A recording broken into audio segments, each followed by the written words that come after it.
Good noon everyone, welcome back to your beloved Drawback Chess Speedrun, the series that I always reveal my drawback and then there is always a guy complaining about my testosterone in the comment section. As usual, today we are climbing from 1800 to 1900, and without any further ado, let's get into today's content. First game is played at 1830, relay race. If you can move a piece that is adjacent to the destination of your last move, you must. That sounds absolutely horrifying. Reveal drawback to opponent. E4. Your opponent revealed their drawback, turn the other cheek. You cannot recapture. That sounds even worse, especially after revealing like this. E5. Alright, now unless I mess up real bad, there should be no way my opponent can last over move number 10. Knight f3. Queen f6. Oh, wait. I think I messed up. Yep. Since I moved my queen next to my g-pawn, now I have to move my g-pawn, and after g5 I will have to move my queen on my next move, which means if he gives me a check now, my drawback will force me to literally blunder my own king.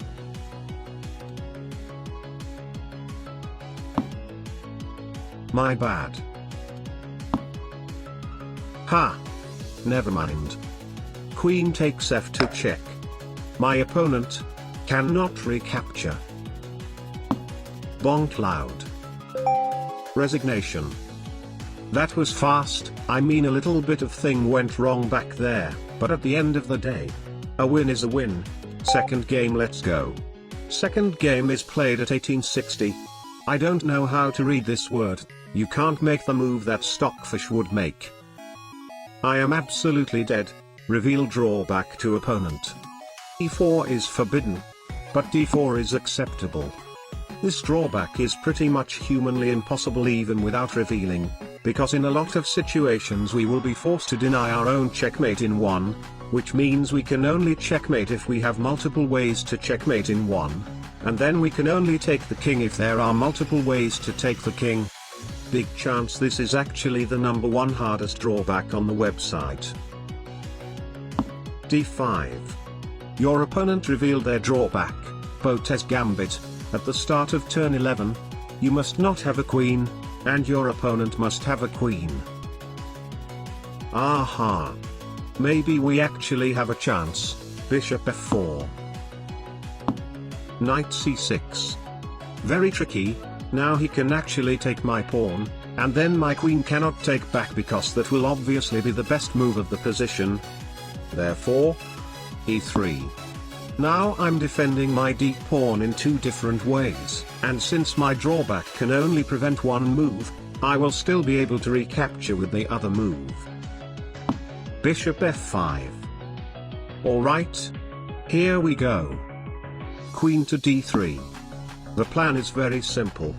Since his drawback has a part that forces his opponent, which is me, to have a queen since move 11, therefore I hereby sacrifice my own queen, and then I will automatically win the game on move 11. But since my opponent obviously knows about that, he will definitely not take my queen right now, and then I get to move my queen all over the place and take everything in his territory. Okay, not exactly what I thought, but c takes d3.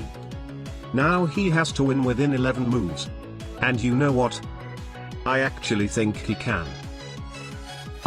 There he comes. I know very well he doesn't really want to take my bishop. The real idea is queen b4 trying to infiltrate. a3. This is so dead.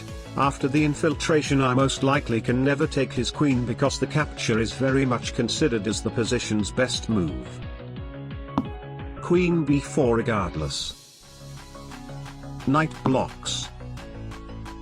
Queen takes c3. King d1. On second thought I probably should have gone king e2. Maybe I could have dragged it to move 11. But just maybe. That game was hopeless from the start. Third game, let's go. In our third game something very unexpected happened. literally even before the game begins. My opponent revealed his drawback before me. This has literally triggered my testosterone. There hasn't been anyone revealing drawback before me. What a Gigachad. Therefore, before we can even read anything, reveal drawback to opponent. Now we read. Colorblind, can't move to squares of one color, re-randomized every move, and whenever you capture a non-pawn piece, you must move your king or queen on the next move. D4. Okay, this is a bit unfair. My drawback is very annoying, but revealing it actually doesn't make it any harder because my opponent also doesn't know which color will be randomized, so now only I get to take advantage over my opponent, while there is nothing he can take out of my drawback. It's life. D5. Must move to light square. E4. I'll open up my position real fast so I can immediately take advantage over his drawback every time it kicks in. D takes E4. Bishop C4. I'll sack my bishop next. He immediately defends. Well, hadn't he defended, I would still have to move to a dark square. Knight C3. Bishop E4. Absolutely meaningless. A3. Does he have the guts? No, he doesn't. Queen G4. My queen needs to get ready to take advantage real fast. Queen F6. Knight E2. He finally takes. Aha. Now I actually want bishop E5, giving a random check which forces him to move his king because of his drawback. But very unfortunate that now my drawback forces me to move to a dark square. Knight takes C3 is kinda forced. What is happening?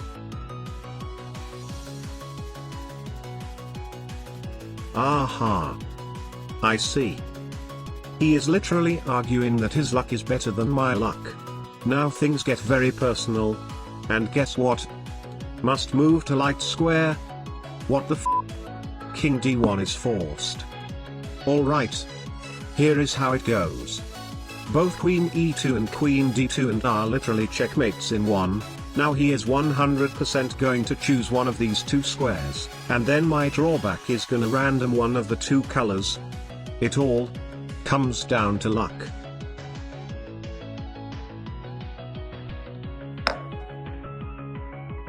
What?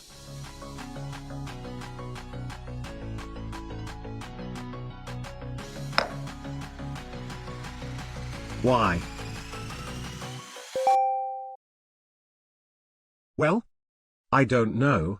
But a win is a win, 2 wins and 1 loss, drawback chess 1900 rated speedrun, 100% win rate.